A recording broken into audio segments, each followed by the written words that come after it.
Les GSM sont-ils dangereux pour notre santé? Sont-ils cancérigènes? Des experts de l'Organisation mondiale de la santé, l'OMS, pensent effectivement qu'ils sont néfastes.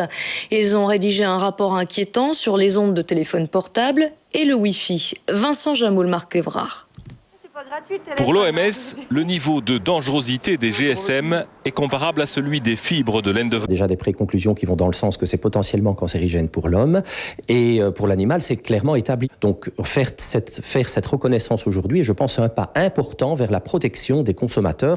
Depuis l'apparition du GSM, de nombreuses études ont été menées. Beaucoup ont été financées par les fabricants de téléphones portables. Les résultats étaient très variables. Aujourd'hui, avec cette prise de position officielle de l'OMS, plus personne ne peut écarter d'emblée la possibilité d'un risque.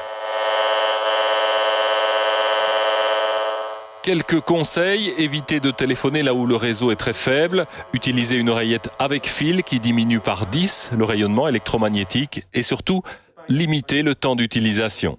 Dès que l'on dépasse 3 minutes de conversation, on a déjà un effet irritant pour le système nerveux. Il faudrait normalement espacer les conversations d'1 heure après 3 minutes de conversation, ce que personne ne fait bien entendu.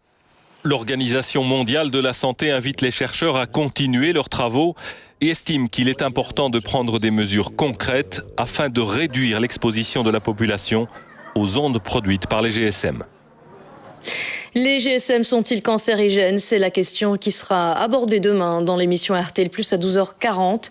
Vos questions, vos témoignages sont attendus par SMS, par téléphone ou sur rtlinfo.be.